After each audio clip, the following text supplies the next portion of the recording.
Vamos a ver primero los conceptos básicos. Definición de sonido. Es una vibración que viaja por el aire, agua o sólidos capaz de producir una sensación agradable. Ruido. Sonido indeseable, molesto, que puede afectar la salud. Las principales características del sonido son: la frecuencia, medida en hertz o ciclos por segundo. Significa tono, sensación subjetiva de cada frecuencia. Intensidad, presión que tiene el movimiento vibratorio que se mide en decibeles. Tipos de ruido: continuo o estable. No presenta oscilaciones rápidas o repentinas mayores de 2 decibeles. Intermitente. Presenta oscilaciones a nivel de presión sonora de más de 2 decibeles continuos y sin periodo de estabilidad. De impacto. Presenta fluctuaciones bruscas del nivel de presión sonora.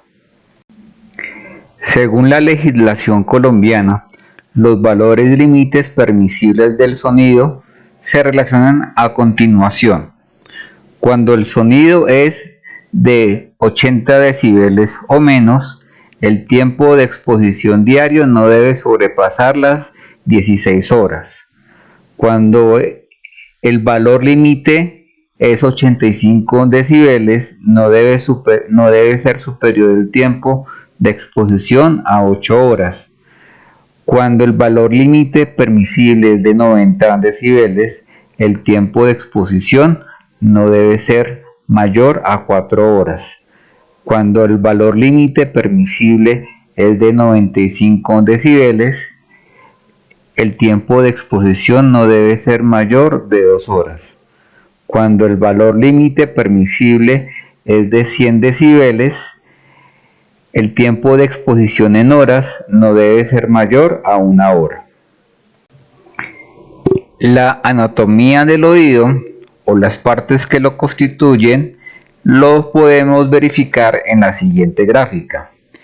En primer lugar tenemos el oído externo, el conducto auditivo, el tímpano, el oído medio, el oído interno que está conformado por los conductos semicirculares, el caracol y la trompa de Eustaquio.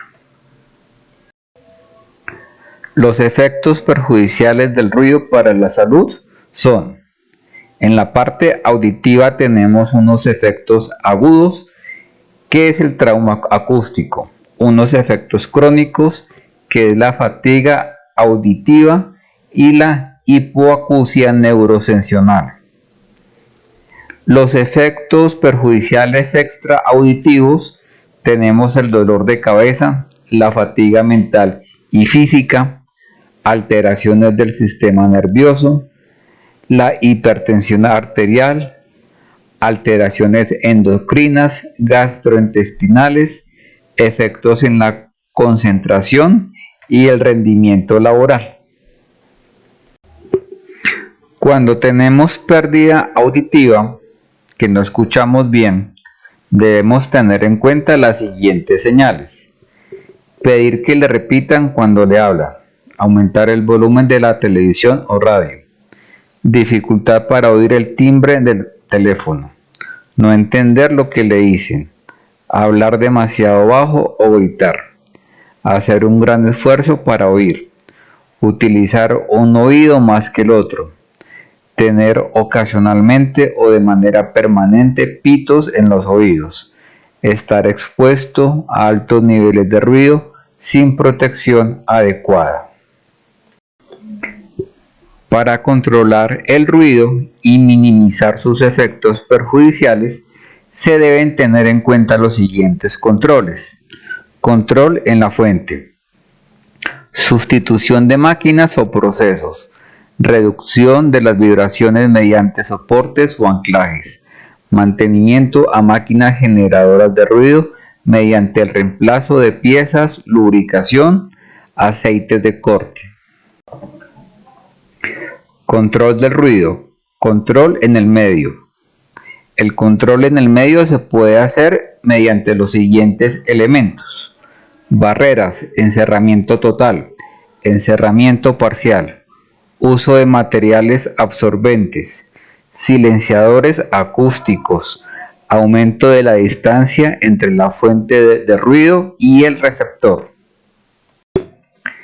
El control del ruido en el trabajador lo hacemos de la siguiente forma: reducción del tiempo de exposición, reducción del número de trabajadores expuestos a niveles elevados de ruido, rotación de los trabajadores a áreas con niveles menores de ruido, cambios de horario para la realización de actividades que no generen altos niveles de ruido, definición de pausas o periodos de descanso. Elementos de protección personal. Reduce la exposición a ruido y es de uso obligatorio en niveles de ruido mayor de 85 decibeles.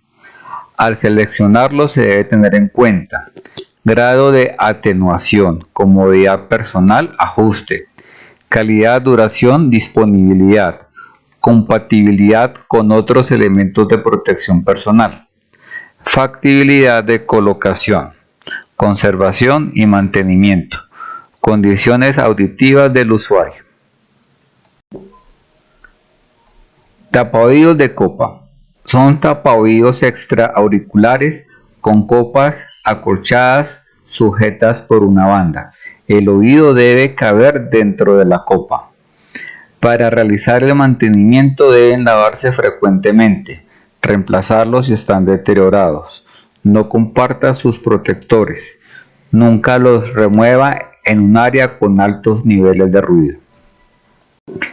Tapaoídos de inserción. Tapaoídos intraauriculares que entran en el canal auditivo con el propósito de sellarlo. Deben lavarse con agua y jabón únicamente.